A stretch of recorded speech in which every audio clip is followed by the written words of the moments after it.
How to enable or disable Playtone when call connects on the Samsung Galaxy S25 series.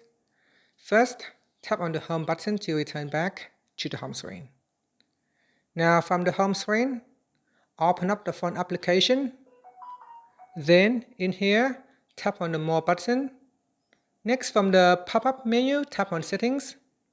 Then in Call Settings, we now scroll down and tap on Call Alerts and Ringtone. Next, tap on Playtone when call connects. Tap on the toggle button to turn it off or switch it on.